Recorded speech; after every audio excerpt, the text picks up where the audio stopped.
The fall of the Western Roman Empire in the 5th century marked the end of one world and the uncertain birth of another. In the vacuum left behind, chaos descended upon the lands once governed by Roman law and culture. Hello, and welcome to our channel Happy Earth Planet. You don't need to stay awake for this. In fact, we hope you won't. Tonight, we'll quietly drift through a distant past. Nothing dramatic, nothing loud, just soft, wandering thoughts, like pages turning into a dusty old book. So rest your head, let your eyes grow heavy, and allow the gentle rhythm of history to carry you away, softly and slowly into sleep.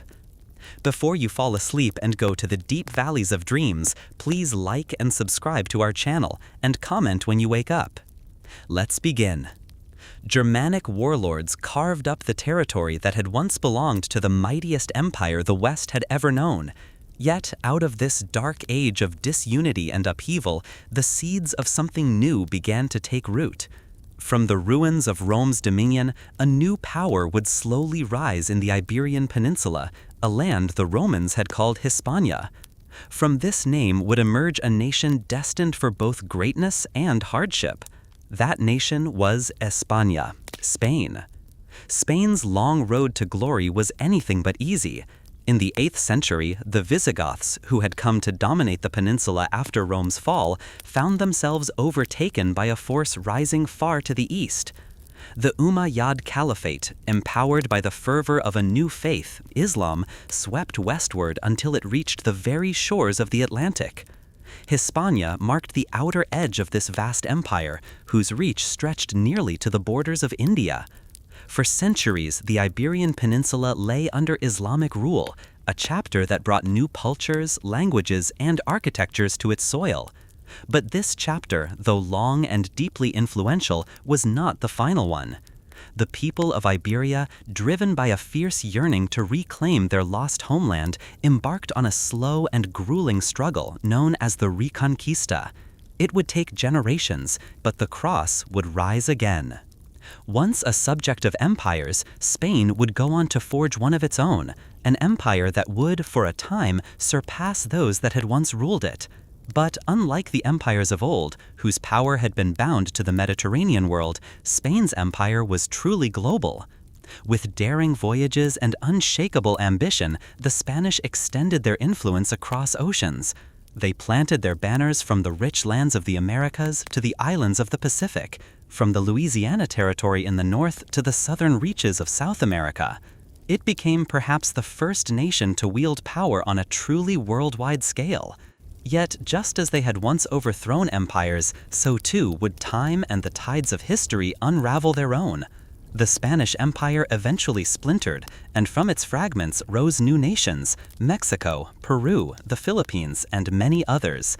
And with the crumbling of their empire came a period of uncertainty for Spain itself.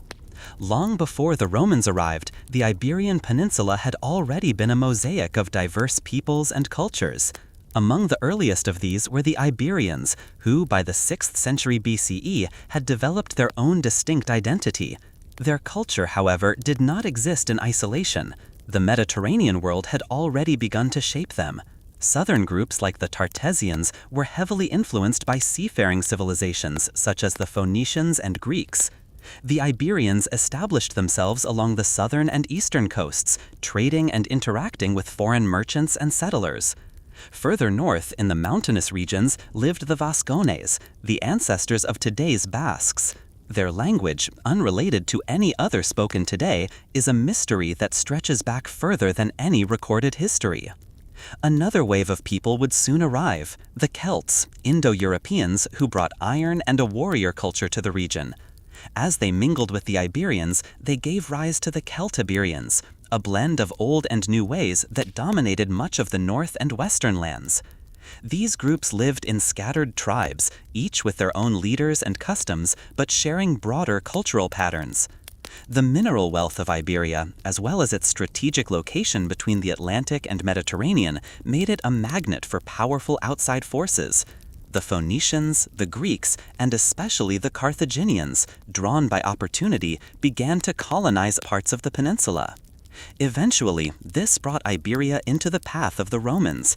During their long rivalry with Carthage, Rome seized large parts of the Iberian Peninsula in the course of the Second Punic War. But full conquest did not come easily. While the Carthaginian settlements fell relatively quickly, Rome had to contend with the fierce independence of the Iberian and Celtiberian tribes. Only by the end of the 1st century BCE was Roman control firmly established. The people of Hispania, as the Romans called it, were slowly drawn into the Roman world. Roads were built, cities flourished, and Latin spread as the dominant language. Christianity arrived and eventually became the guiding faith. Though the rugged northern regions resisted full assimilation, Roman culture took deep root in the peninsula.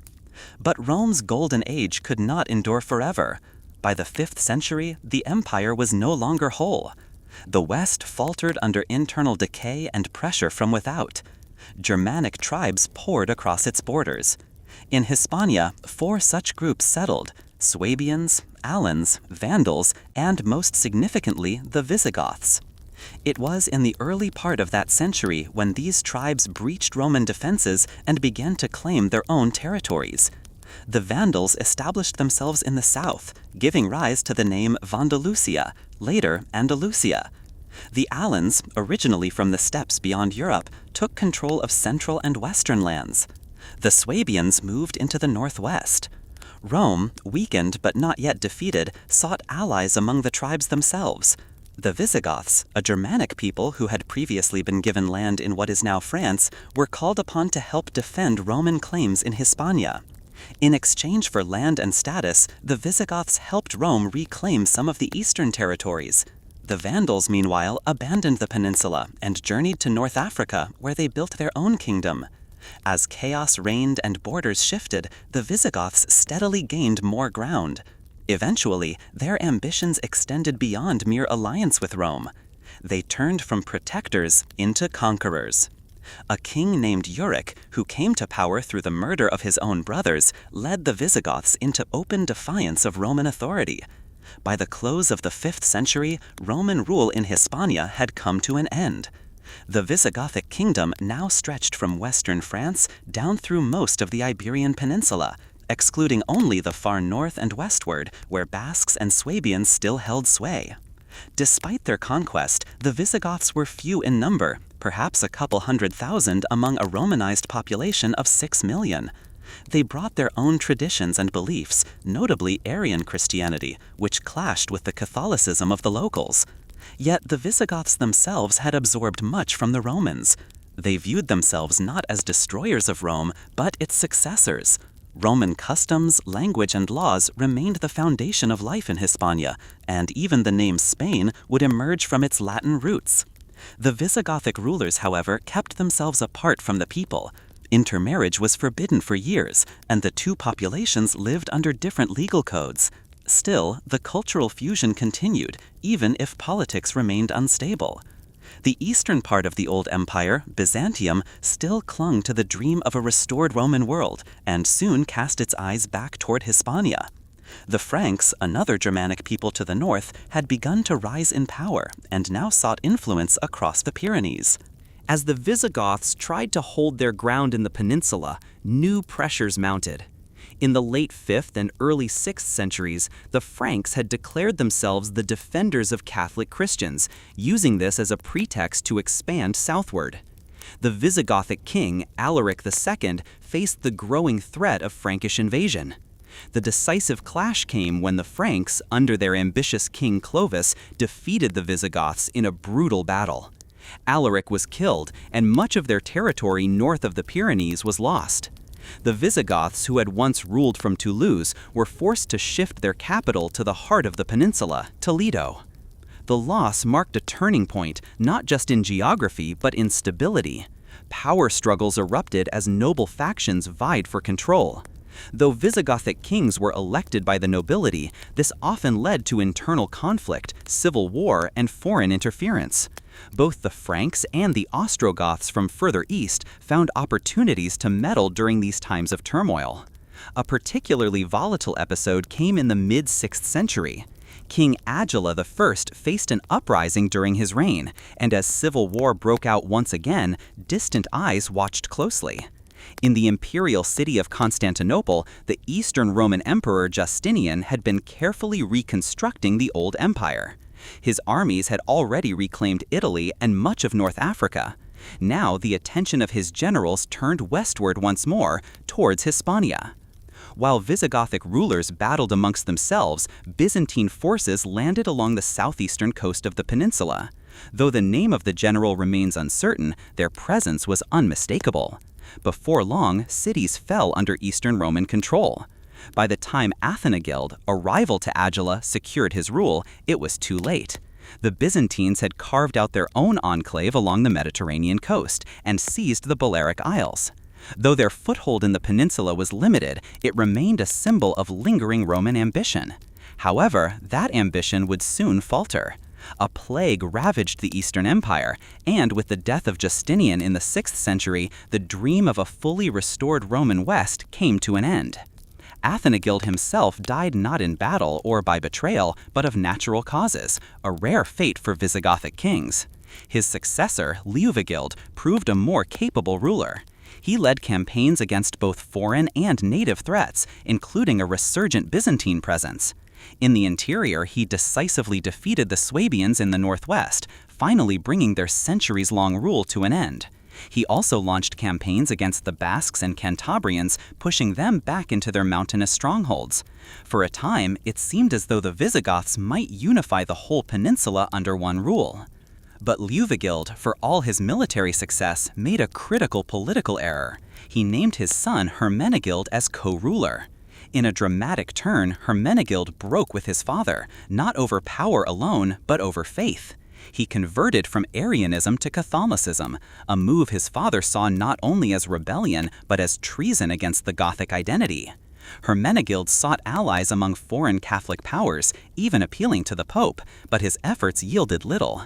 In the end, he was captured in the city of Seville and eventually executed. His failure, however, marked a shift in the kingdom's religious future. Liuvigild died shortly afterward, and his surviving son Recared took the throne. Within his reign, the Visigoths made a monumental change. They abandoned Arianism and converted officially to Catholicism. Though not every subject accepted the change without resistance, the kingdom had at last found religious common ground with the majority of the Hispano-Roman population. The long-standing divide between the rulers and the ruled began to erode. Even so, peace remained elusive. The monarchy continued to be plagued by instability. Recared's successors, one after another, met violent ends or were overthrown. The church, seeking to stabilize the political chaos, began to promote the idea of kingship as divinely sanctioned, an attempt to protect rulers from assassination and rebellion. Still, royal blood was spilled frequently. Despite the upheaval, there were important victories. In the early 7th century, the Visigoths finally drove the Byzantines out of the peninsula's mainland. While the Eastern Empire retained control of the Balearic Isles for some time, their presence in Iberia had been decisively broken. The Visigoths now ruled almost the entire peninsula, apart from the far north, which remained in the hands of fiercely independent groups like the Basques. Culturally and legally, the kingdom was changing. The old distinctions between Visigoths and Hispano-Romans continued to fade. The Gothic elite had begun to intermarry and integrate more fully, and the Catholic faith had become a unifying force. In the mid-7th century, a new legal code was issued, the Lex Visigothorum. Unlike earlier laws which treated Goths and Romans differently, this unified code applied to all subjects of the realm equally. It was a step toward a shared identity, no longer just conquerors and conquered, but one people, the Hispani. Yet peace and unity on the surface could not mask the fragility beneath. The kingdom remained unstable. Nobles held vast power and influence, often undermining the authority of the crown. Kings came and went, many through violent means, and no ruler seemed able to fully bring order to the realm. In the early 8th century, a storm was gathering far beyond Iberia's borders. From across the narrow straits of water that separate the peninsula from North Africa, a new force was rising. These were not Germanic tribes or Roman legions, but warriors of a new faith, one that had exploded out of the Arabian Peninsula with unmatched speed and conviction. Islam, still in its early centuries, now powered a growing empire. The Visigothic kingdom, weakened by years of unrest and division, stood directly in its path. The conquerors would arrive swiftly and strike with precision. They would topple the Visigothic kingdom and usher in a new era, forever altering the history, identity, and destiny of the land once known as Hispania. When the Muslim armies arrived in Iberia in the early 8th century, they found a land fractured by internal rivalries and ruled by a weakened monarchy. The Visigoths, once the dominant power of the peninsula, had become vulnerable. Rulers isolated from their people, nobles divided in ambition, and institutions no longer strong enough to withstand the weight of their own history. The last Visigothic king, Roderick, came to power amid controversy and conflict, his rise contested by rival factions within the realm. That weakness would prove fatal. The invading forces crossed from North Africa, a relatively narrow distance by sea, and quickly made inroads into the heart of Visigothic territory. Empowered by the energy of a new faith and guided by military precision, these newcomers, initially just a small expeditionary force, defeated Roderick's armies in a decisive battle. With the king dead and his realm in disarray, the door to the Iberian Peninsula lay wide open. In a remarkably short time, most of the region fell under Islamic control. But this was not simply a conquest, it was the beginning of a new cultural era. The new rulers brought with them more than just swords. They brought an advanced civilization marked by architectural beauty, scientific inquiry, administrative efficiency, and religious tolerance. For many centuries to come, much of Iberia would be part of the vast Islamic world. Cities such as Córdoba, Seville, and Toledo would become centers of learning, where Christian, Muslim, and Jewish scholars sometimes worked side by side. Life under Islamic rule varied by place and period. In many regions, the local Christian population, now a minority, was allowed to maintain their religion and customs in exchange for a special tax. Many converted, either out of belief or for social advantage. The culture that emerged was a fusion of Arab, Berber, Gothic, Roman, and Iberian elements. And while political control remained largely in the hands of the Muslim elites, the society they governed was complex, vibrant, and often surprisingly tolerant for the time. Still, resistance simmered in the mountains and remote territories of the north. From these isolated pockets, Christian kingdoms would gradually form. At first, small and fragile, they slowly began to push back. This long struggle to reclaim the peninsula from Islamic rule became known as the Reconquista. It would be one of the longest and most determined campaigns in European history, stretching over many centuries.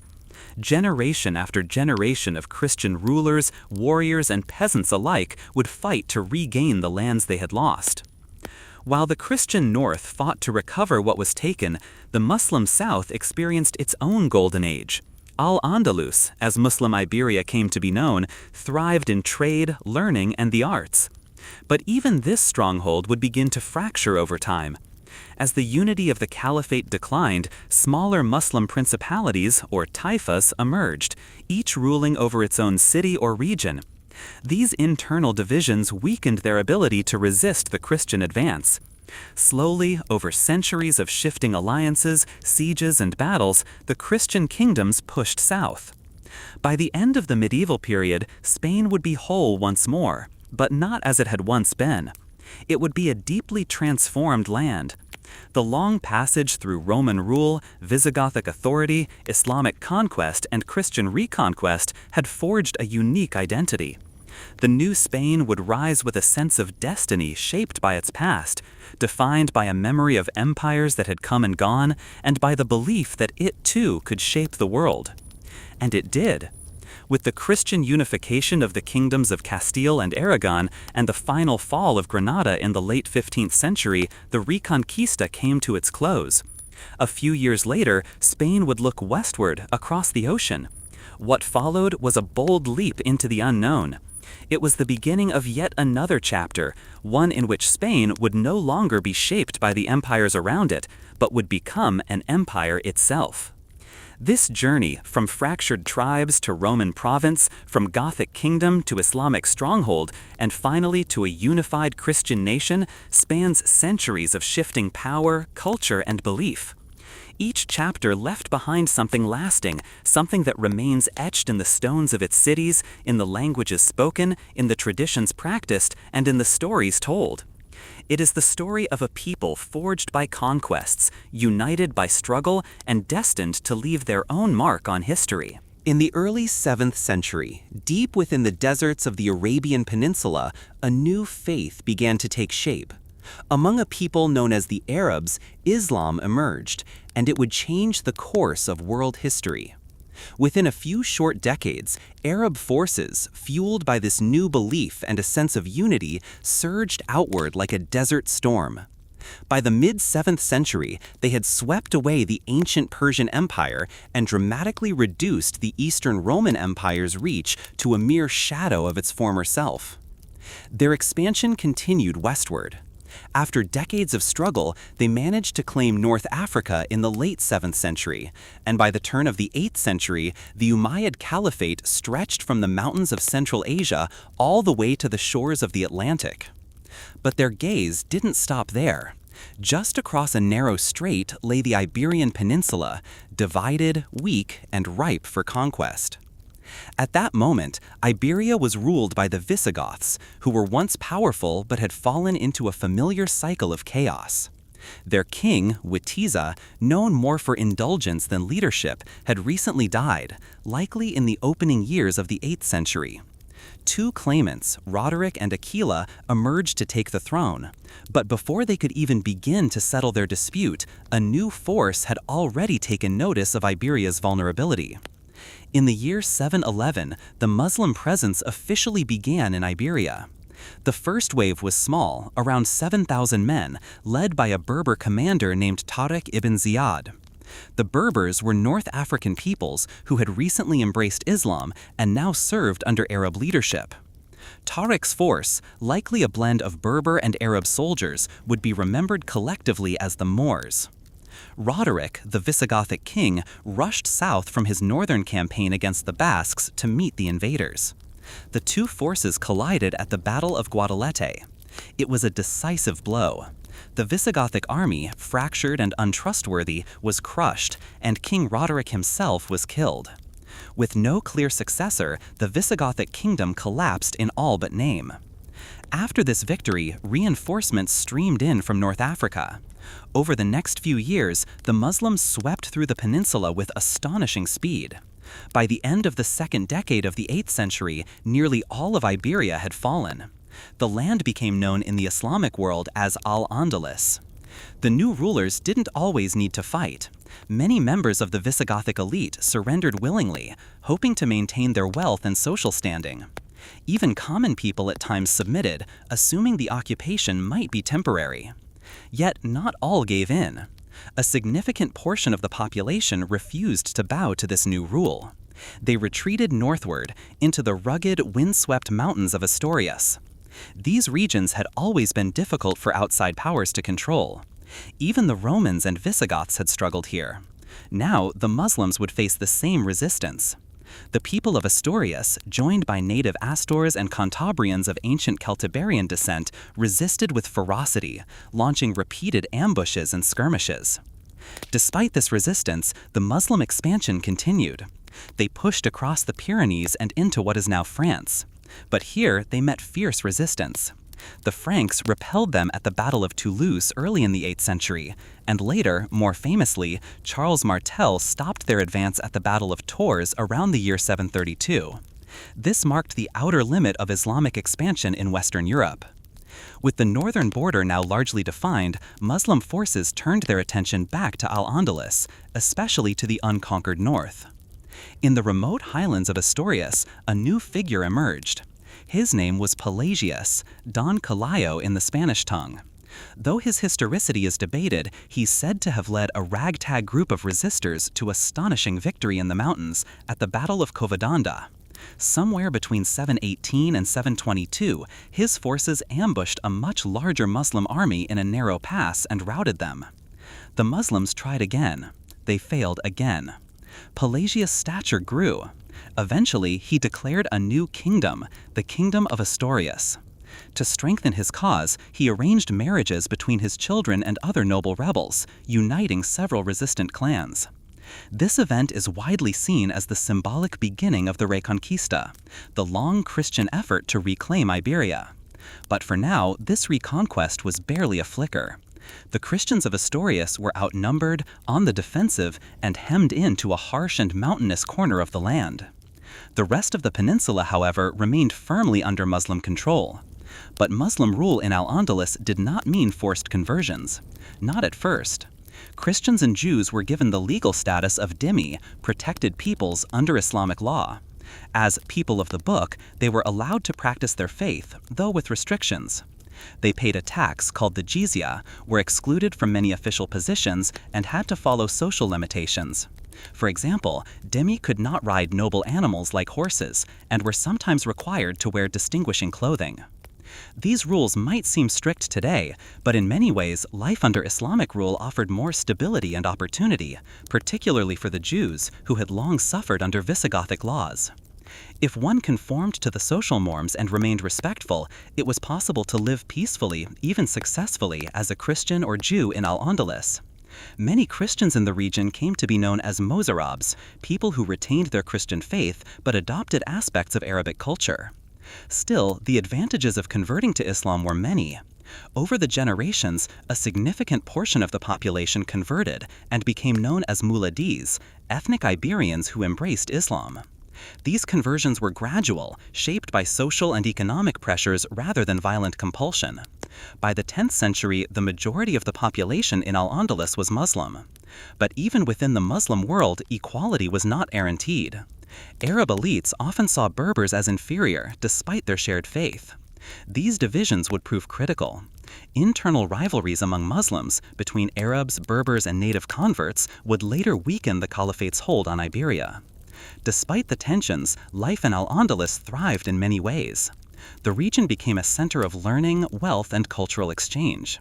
Islamic scholars preserved and reintroduced lost works of Greek and Roman philosophy and science. New technologies, irrigation methods, and crops flowed in from the east, raising the standard of living. But there were darker aspects too. The Muslim world maintained and expanded the institution of slavery. Christians and Jews were sometimes enslaved and sent to other parts of the Islamic world, while slaves from distant regions, Slavic lands, and even Sudan were brought into Iberia.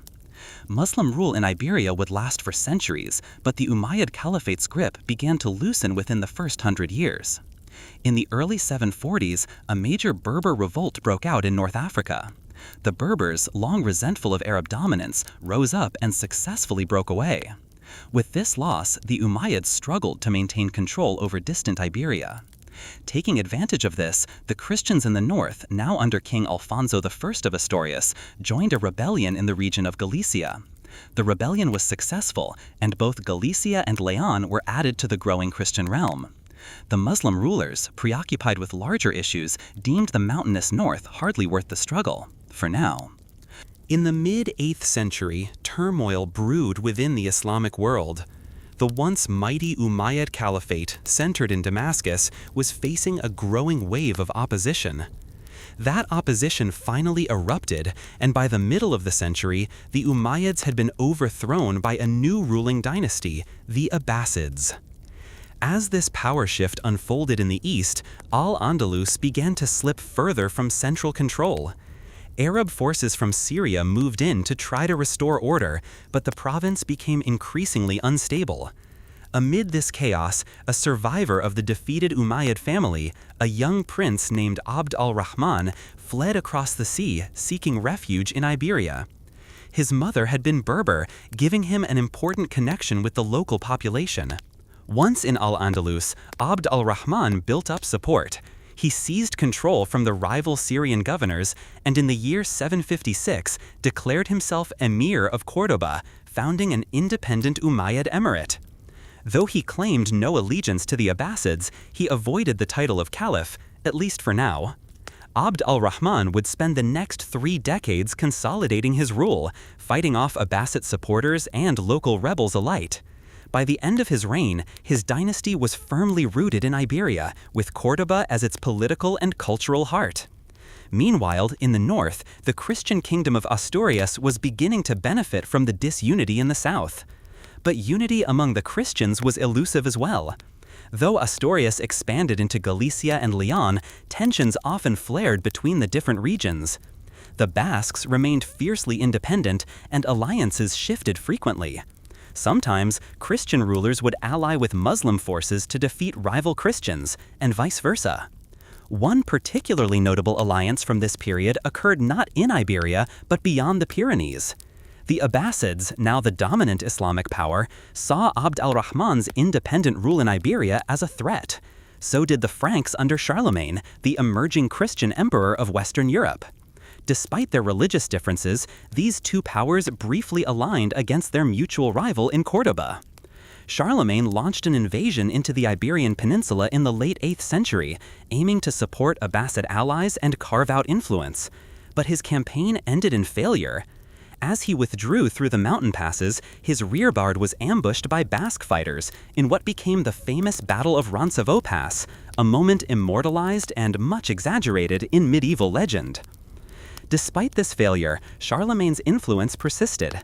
His empire maintained a foothold in northeastern Iberia, establishing a buffer zone known as the Spanish March. This region would later develop into Catalonia. Charlemagne also recognized the Kingdom of Asturias, lending it credibility. In the early 9th century, King Alfonso II of Asturias received diplomatic attention from both the Franks and the Pope. His realm was now seen not as a minor backwater, but as a legitimate Christian kingdom holding out against Islamic rule. A few years later, a new kingdom emerged in the northeast, the Kingdom of Pamplona, later known as Navarre. Its population was primarily Basque, and while the kingdom would sometimes cooperate with Córdoba, it often found itself at odds with Frankish ambitions. And then, from beyond the seas, came a new and unexpected threat. In the mid-9th century, Viking raiders arrived on the shores of Iberia. Their first appearance was in the northwest, attacking the region of Galicia. But local defenders, including King Ramiro I of Asturias, met them with force, and with ballistae no less. The Vikings were repelled. Undeterred, they turned their attention south. Muslim-controlled cities like Cádiz, Lisbon, and even Córdoba were attacked. But Emir Abd al-Rahman II organized a strong naval defense, eventually driving the Norsemen out and forming a fleet to deter future raids. Though the Vikings returned from time to time, their impact in Iberia was far less than in places like England or France. In the Christian north, Ramiro I passed the crown to his son Ordoño I, who continued the long struggle against Muslim forces, Basque rebels, and occasional Viking incursions. One of Ordoño's greatest victories came in the mid-9th century at the Battle of Albelda, where he defeated a Cordoban army. He also began a process known as repoblación, the resettling of formerly abandoned frontier lands by mountain dwellers known as foramontanos. Upon Ordoño's death, his son Alfonso III took the throne. He would become known as the Great. Under his reign, the Christian realm expanded further, now reaching into northern Portugal. Alfonso captured key cities such as Oporto and later Coimbra. Internal rebellions briefly threatened his rule, but he held firm and continued to fortify the kingdom. Yet upon Alfonso's death near the end of the 9th century, the kingdom was divided among his 3 sons. One took Asturias, another Leon, and a third Galicia. This fragmentation weakened Christian unity just as Córdoba was also entering a period of instability. The Emirate of Córdoba was facing its own troubles. In the late 9th and early 10th century, internal revolts and power struggles shook the emirate. But that changed when a powerful new ruler came to the throne, Abd al-Rahman III. Taking power in the early 10th century, Abd al-Rahman III was one of Al-Andalus's most capable and ambitious leaders. Dissatisfied with merely being an emir, he made a bold move in the year 929. Declaring himself caliph, he challenged both the Abbasid Caliphate in Baghdad and the rising Fatimid Caliphate in North Africa. This proclamation wasn't just symbolic. It marked Al-Andalus as an independent Islamic realm, spiritually and politically. Córdoba became one of the richest, most cultured cities in the Islamic world, its palaces, libraries, and mosques renowned throughout Europe. Yet this golden age was shadowed by resistance. Ramiro II of Leon, known to the Muslims as Al-Shaitan, or the Devil, struck back hard. In the middle of the century, his forces decisively defeated the Caliph's army at the Battle of Simancos. Leon then pushed eastward, strengthening the border region of Castile. Castile, however, was restless. Though part of Leon, it grew more independent with each passing generation. Under Count Fernán González, Castile began to act as its own entity, eventually rebelling and even alliancing with Córdoba when it suited them. After a period of conflict, King Sancho I of Leon restored order, but his reign ended abruptly. He was poisoned in the late 10th century, and his young son Ramiro III inherited the throne as a child. In Córdoba, Abd al-Rahman III died in 961. He was succeeded by al-Hakam II, a scholar and lover of the arts. But when al-Hakam died, his son Hisham II was only a boy. Real power fell to a regent named Ibn Abi Amir, better known as al-Mansur, the Victorious. By the late 10th century, al-Mansur had complete control. A brilliant general and ruthless politician, he waged war after war against the Christian kingdoms, unleashing destructive campaigns across the north. He sacked Barcelona, Leon, and even the holy city of Santiago de Compostela. His military skill was unmatched, but his victories came at a cost. Al-Mansur died in the early 11th century. His son Abd al-Malik briefly succeeded him but died young. Power passed to another son, Sanchoelo, whose mismanagement sparked rebellion. Supporters of the Caliph Hisham II rose up, assassinated Sanchoelo, and plunged Al-Andalus into chaos. This was the beginning of the Fitna of Al-Andalus, a civil war that would fracture the caliphate. By the early 11th century, Córdoba had been sacked, the caliphate was shattered, and what remained of Islamic Iberia splintered into small rival taifas. Ethnic divisions, Arab, Berber, Iberian Muslim, and Slavic, fueled further unrest. The golden age of unity was over. And as Muslim rule weakened, the Christian kingdoms saw their moment to strike. As the 11th century progressed, Al-Andalus was no longer a single power. The once unified caliphate had crumbled into dozens of competing states known as taifas. Cities like Toledo, Zaragoza, Badajoz, and Valencia now acted independently, each with its own ruler, its own ambitions, and its own problems. While these new Muslim kingdoms competed with one another for power and prestige, they also made themselves vulnerable. Some offered tribute to Christian kings to avoid attack. Others even hired Christian mercenaries to defend themselves against rival taifas. The Christian kingdoms, for their part, were still fragmented too. But now the balance was beginning to shift. In the northeast, the once Frankish territories had grown increasingly independent as French royal authority weakened. The county of Barcelona, for instance, was now effectively self-governing. To the west, Leon remained the strongest of the Christian realms. Its kings proudly took on the title Imperator Totius Hispania, meaning claiming authority over the peninsula. Yet Leon faced strong rivals. Chief among them was Sancho III of Pamplona, often called the Great. In the early 11th century, Sancho expanded his rule across neighboring kingdoms, married into the powerful Castilian family, and even took control of Leon. He too declared himself emperor. But when Sancho died in the mid-11th century, he divided his lands among his sons, a common practice at the time, but one that almost always led to conflict.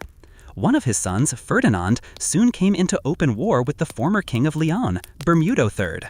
Bermudo fell at the Battle of Tamaran, and Ferdinand claimed the crown, uniting Castile and Leon under his rule. This changed the dynamic between Christian and Muslim powers. The Taifa rulers, though still powerful, now faced coordinated demands from Christian kings. Ferdinand and his successors extracted tribute, known as parias, from these Muslim kingdoms in exchange for peace. The tide was beginning to turn. Ferdinand I died in the middle 11th century and, in classic Iberian fashion, divided his lands among his three sons. Civil war followed. Eventually, his son Sancho II managed to reunite the realm, but was assassinated soon after. His brother Alfonso VI then took the throne. Alfonso would become one of the most important Christian kings of this era. In the final decades of the 11th century, Alfonso VI scored a symbolic and strategic victory. He captured the city of Toledo, once the capital of the Visigothic kingdom. It had fallen into decline under an unpopular Muslim ruler who had invited Christian help. With Toledo now under Christian rule, the conquest carried immense historical and religious weight. This success, however, alarmed the remaining Taifists. Fearful that Alfonso's forces would now march on their own territories, they sought help from beyond the sea. Their call was answered by the Almoravids, a strict Islamic Berber dynasty from the deserts of North Africa. The Almoravid emir Yusuf ibn Tashfin crossed into Iberia and, in the late 11th century, dealt a crushing blow to Alfonso's army at the Battle of Sagrajas. This halted the Christian momentum. A tense truce followed, but Alfonso resumed his pressure soon after, relying on military champions such as Rodrigo Diaz de Vivar, better known as El Cid. A complex figure, El Cid fought at different times for both Muslim and Christian lords. But eventually he established himself as an independent ruler of Valencia, where he died at the turn of the 12th century. The Almoravids returned to Iberia in the following years, this time deposing the remaining Taifa kings and establishing direct control. Their rule was far stricter than that of their Andalusian predecessors. Christians, Jews, and even Andalusian Muslims found their freedoms reduced. The vibrancy of Al-Andalus's earlier golden age faded. El Cid's passing marked the end of an era. Alfonso VI died not long after. His daughter Urraca inherited the throne, but her marriage to Alfonso I of Aragon-Navarre was deeply troubled. Their union, intended to consolidate Christian power, instead erupted into a bitter civil war. Despite this, Christian forces began to make new gains. Alfonso I, nicknamed the Battler, launched a campaign deep into Muslim-held territory, capturing Zaragoza with the help of French crusaders in the early 12th century. In the northeast, a dynastic union took shape. Ramiro II of Aragon arranged the marriage of his infant daughter Petronila to Ramon Berenguer IV, Count of Barcelona. With this marriage, the crown of Aragon was born, a powerful combination of Catalan and Aragonese strength that would play a leading role in the Reconquista. Meanwhile, in the west, a new Christian power emerged, the Kingdom of Portugal. Led by Afonso Henriques, the Portuguese defeated the Almoravids at the Battle of Ourique and declared independence from Leon. After a series of negotiations and conflicts, Portuguese independence was formally recognized by the mid-12th century. By now, Christian kingdoms were pushing ever deeper into Muslim-held territory. Alfonso VII of Leon and Castile launched grand campaigns against the Almoravids, sacking Córdoba and Seville. The people of Al-Andalus, already disillusioned with the Almoravid regime, began to rebel. But their rebellion opened the door to yet another power, the Almohads. Stricter and even more puritanical than their predecessors, the Almohads seized Morocco in the mid-12th century and swept into Iberia soon after. Their rule was harsh. Non-Muslims were heavily persecuted, and even Andalusian Muslims found themselves under suspicion.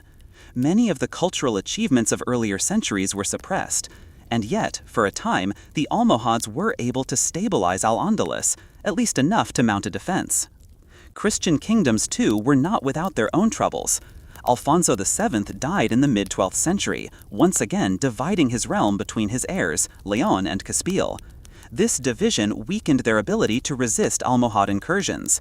One of the greatest setbacks came in the late 12th century, at the Battle of Alarcos.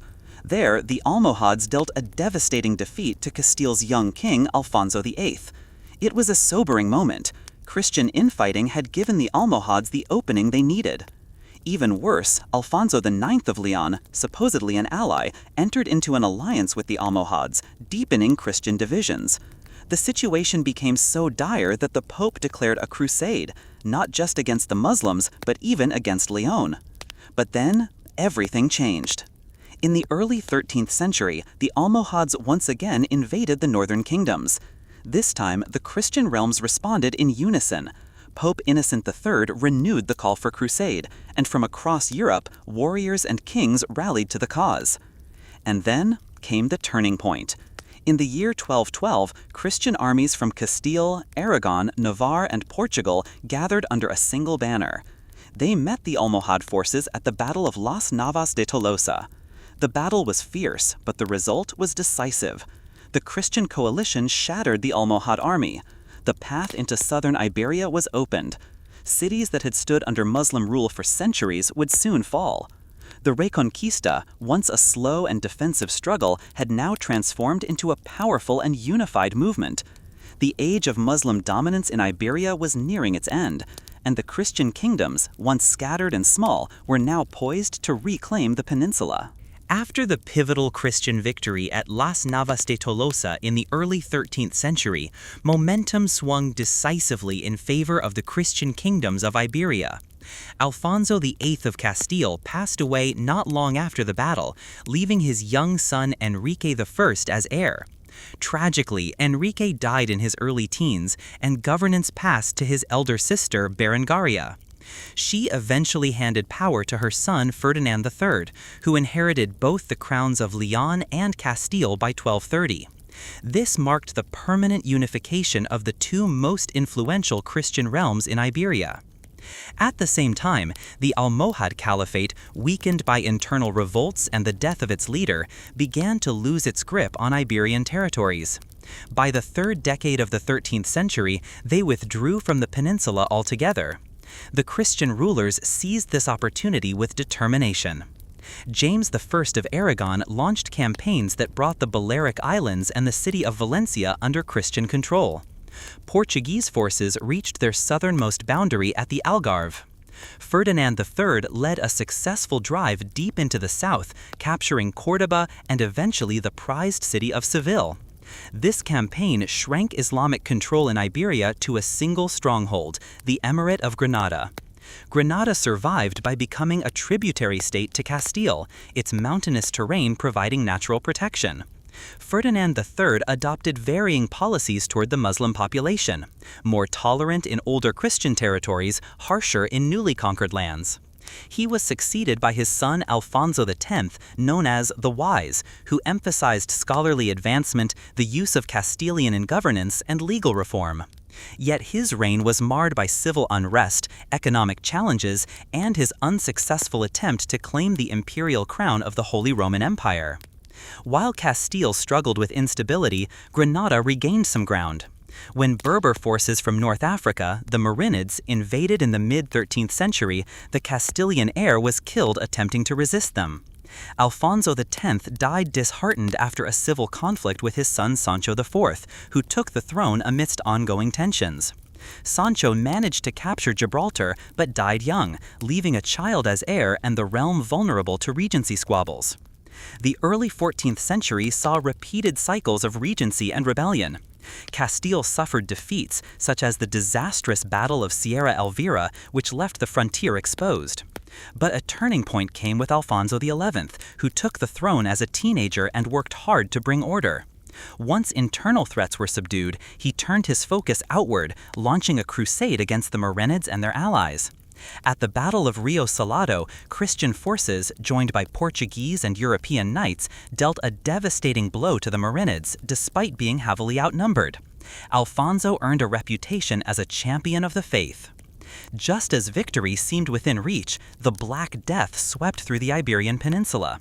Half the population perished, including Alfonso XI. His son Peter, remembered as the Cruel, inherited a broken kingdom. His harsh rule led to civil war against his half-brother Henry of Trastamara. The war ended with Peter's death and the beginning of a new dynasty under Henry. By the late 15th century, the stage was set for unification. Castile and Aragon were drawn together through the marriage of Isabella and Ferdinand. By the end of that century, they had combined their power and launched the final campaign against Granada. After a long siege, the Emirate of Granada surrendered the Alhambra Palace in the closing days of the 15th century, bringing the Reconquista to an end after nearly 8 centuries. That same year marked other profound changes. Columbus, under Isabella's patronage, sailed west and reached the Americas. Simultaneously, the Catholic monarchs issued the Alhambra Decree, expelling the Jewish population from Spain, a stark break from centuries of relative coexistence. Spain quickly rose to become the world's first global empire. Under Charles I, also known as Emperor Charles V, Spanish explorers conquered mighty civilizations in the Americas and funneled immense wealth into Iberia. Yet with expansion came burdens. Spain faced mounting resistance abroad, including the Dutch Revolt, the disastrous Armada sent against England, and long entanglement in European wars, like the 30 Years' War. By the dawn of the 18th century, Spain's dominance had faded. The War of Spanish Succession ushered in the Bourbon dynasty, but cost Spain many European holdings. Then came Napoleon's invasion, which sparked the Peninsular War and devastated the country. The 19th century saw Spain lose nearly all its colonies in the Americas. Its final overseas territories, Cuba, the Philippines, and Puerto Rico, fell to the United States in the final years of that century. The 20th century brought new turmoil. A brutal civil war ended with Francisco Franco's authoritarian regime, which lasted until his death in the 1970s. Only then did Spain begin to transition into the vibrant democracy it is today. Modern Spain is a land of striking contrasts and deep-rooted history. Roman aqueducts still arch above quiet fields, Moorish palaces glisten in Andalusia, and Gothic cathedrals tower over old cities. But the nation also pulses with creative energy, from Gaudi's fantastical architecture in Barcelona to the enduring rhythms of flamenco and the innovation of the Basque region. The long journey from fractured kingdoms and foreign conquests to a unified, forward-looking country can still be felt in the sun-drenched stones of the Meseta Plateau, a living testament to Spain's layered past and enduring spirit. As the rest of Europe marched steadily toward the chaos of the First World War, Spain watched from a distance. When the great powers plunged into battle in the early 20th century, Spain remained neutral. While trenches scarred France and empires toppled one after another, Spain kept out of the fighting. But neutrality did not mean peace at home. Inside its borders, Spain was restless, economically strained, politically fractured, and socially uneasy. Though spared the bloodshed of the battlefield, the country felt the weight of war in different ways. Trade suffered, inflation soared. Industries surged at first, especially mining and manufacturing, as Spain supplied materials to both sides of the conflict, but those temporary gains only widened the gap between the wealthy and the working poor. Strikes became common. Farmers, laborers, and intellectuals alike began to lose faith in the system. After the war, the 1920s brought more turmoil. Spain drifted into dictatorship under General Miguel Primo de Rivera. He seized power in a military coup, promising order and national pride. For a time, the country experienced modernization, new roads, infrastructure, public works, but corruption and heavy spending caught up. When the global economy crashed near the end of the decade, Spain's already fragile system began to collapse. The dictatorship fell, and in its place rose something new, a republic. In the early 1930s, Spain entered a bold and uncertain chapter. The monarchy was dissolved. The Second Spanish Republic was declared, and with it came sweeping reforms: land redistribution, women's suffrage, secular education. For many, it was a dream of a modern Spain, finally catching up with the ideals of democracy and progress. But that dream was fiercely opposed by others: monarchists, landowners, the Catholic Church, and the military. The nation was deeply divided. By the mid-1930s, political violence had returned to the streets.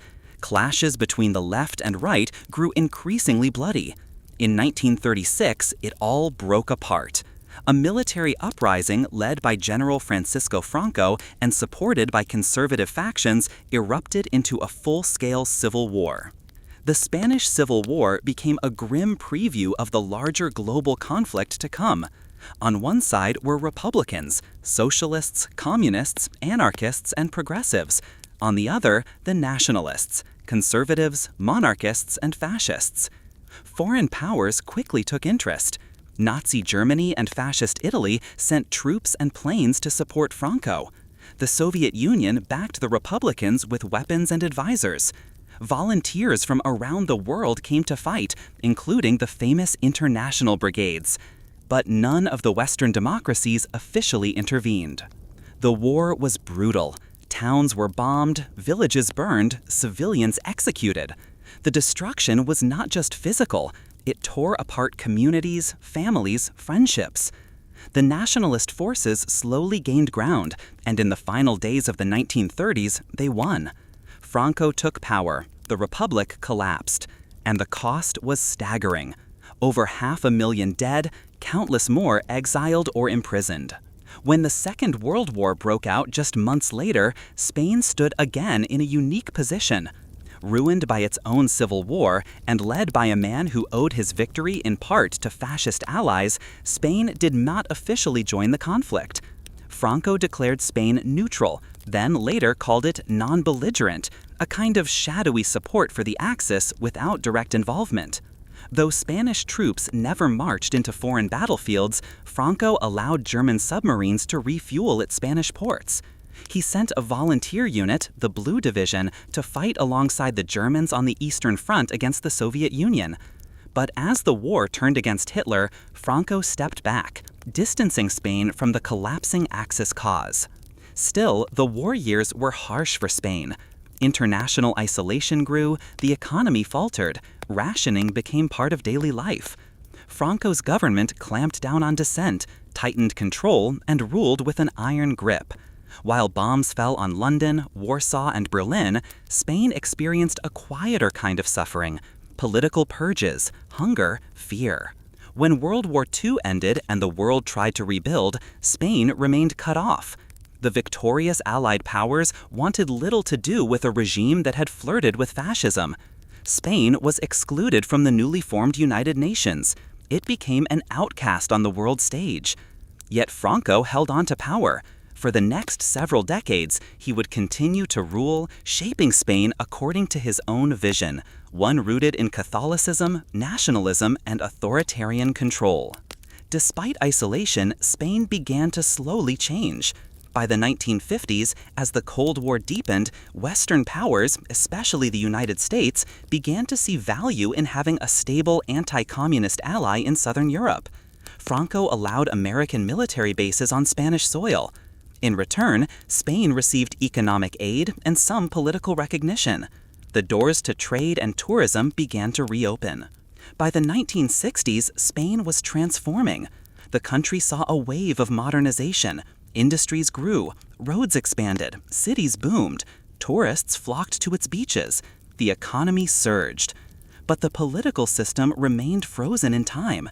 Elections were banned, opposition was silenced, the press was censored, and the memory of civil war still haunted the nation. It would not be until Franco's death in the 1970s that Spain would take its next great leap toward democracy, openness, and a new chapter in its long, winding history. When General Francisco Franco died in the final years of the 20th century's seventh decade, Spain stood at a crossroads. For nearly 4 decades, the country had lived under his rule, isolated, controlled, suspended in time. Many feared that his death would unleash more unrest or even a return to civil war. But what followed was one of the most remarkable and peaceful transitions in modern European history. The heir Franco had named, Prince Juan Carlos, was expected by many to continue authoritarian rule, but instead, the young king chose a different path. With calm determination, he guided Spain toward democracy. One of his earliest acts was to appoint a reform-minded prime minister, Adolfo Suarez. Together, they dismantled the dictatorship from within, carefully and steadily. Laws were changed, political parties were legalized, prisoners were released, and for the first time in decades, the Spanish people were allowed to vote in free elections. It was not a perfect process. There were moments of fear, resistance, even violence. In the early 1980s, a group of armed civil guards stormed the parliament in an attempted coup. Lawmakers were held at gunpoint. The entire nation held its breath. But King Juan Carlos, dressed in full military uniform, went on national television to denounce the coup. His calm voice and firm stance preserved the fragile democracy. The conspirators surrendered. The danger passed. With that, Spain moved forward. Over the next years, a new constitution was written, one that recognized regional identities, protected individual freedoms, and established Spain as a parliamentary monarchy. The old wounds of the Civil War were not forgotten, but many chose to look ahead. There was a national mood of cautious optimism, of rebuilding not only institutions but trust. In the 1980s, Spain took its place on the European stage. It joined NATO, and then, more significantly, it became a full member of the European Economic Community, the precursor to the European Union. This marked a profound shift. Spain, once isolated and inward-looking, now embraced a shared European future. The effects were swift and transformative. European funds flowed into the country, helping to modernize infrastructure, roads, railways, airports, schools. The economy expanded, foreign investment increased. Spain became a popular destination not just for tourists, but for international businesses, students, and workers. Cities like Madrid, Barcelona, Valencia, and Bilbao flourished with new energy and ideas. The social landscape changed as well. The country liberalized quickly, legalizing divorce, expanding women's rights, and eventually embracing same-sex marriage. The Catholic Church, once tightly entwined with the state, took on a more secondary role in public affairs. A younger generation emerged, one that had no memory of dictatorship, only of democracy and possibility. Spain's regions also found new space to express themselves. Catalonia, the Basque Country, Galicia, each with its own language and traditions, gained more autonomy under the new system. While this created tensions at times, it also allowed for a plural identity, where being Spanish could mean many things. By the early years of the 21st century, Spain had become a stable democracy, with a growing economy and an active role in the European Union. It participated in peacekeeping missions, joined the common currency, the euro, and played host to international events. The country was no longer simply recovering from its past, it was shaping its future. Yet, the path remained complex. In 2008, Spain was hit hard by a global financial crisis. Unemployment rose sharply, especially among the youth. Many questioned the promises of globalization. Movements emerged in the streets, calls for transparency, for fairness, for a politics closer to the people. And regional tensions flared once more, especially in Catalonia, where demands for independence resurfaced with new strength. Even so, Spain remained anchored in democratic institutions. Governments changed hands through elections, new parties emerged, civil society remained vibrant. And though the challenges continued, economic inequality, political fragmentation, and questions of identity, Spain stayed on course. Today, Spain is one of the key members of the European Union. It is a voice in continental debates on climate, economy, and migration. It contributes to global diplomacy and development. It celebrates a culture known around the world for its language, its music, its cuisine, its artists. It is a country shaped by empire and rebellion, by faith and reason, by tragedy and resilience. The journey from medieval kingdom to modern democracy was long and often painful, but each chapter left something behind. In every old town square, every regional festival, every shared meal, echoes of that layered history remain. Spain is no longer the empire it once was. It is something different now, humble, proud, democratic, European, and still unmistakably.